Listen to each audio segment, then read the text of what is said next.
রাধে রাধে সকলকে। তোমাদের সকলকে আমার আরও একটি ভিডিওতে অনেক অনেক স্বাগত। আজ তোমাদের সঙ্গে আমি আমার একটি ছোট্ট জার্নি শেয়ার করতে আসলাম। জার্নিটি ছিল আমার নবদ্বীপে যাওয়ার। নবদ্বীপে যাওয়ার জন্য আমি সকাল সকাল বাড়ি থেকে বেরিয়ে পড়েছিলাম দিদি বাড়ির উদ্দেশ্যে, কারণ আমাদের গঙ্গারামপুর থেকে 3:30 নাগাদ ট্রেন ছিল।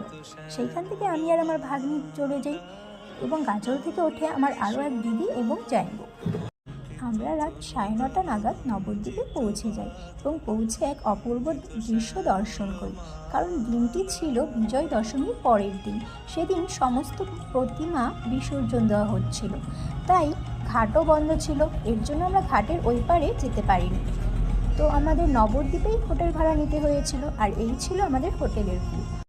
সেদিন যেহেতু অনেক লম্বা একটি জার্নি ছিল, তাই সেদিন আর কোনো কিছু না করে খাওয়া দাওয়া করে আমরা ঘুমিয়ে পড়ি এবং পরের দিন সকাল সকাল রেডি হয়ে বেরিয়ে পড়ি নবদ্বীপের প্রত্যেকটি মন্দির পরিদর্শন করতে। নবদ্বীপেরই একটি মন্দির থেকে প্রসাদ গ্রহণ করে আমরা বেরিয়ে পড়ি মায়াপুর স্কনের উদ্দেশ্যে নৌকো করে।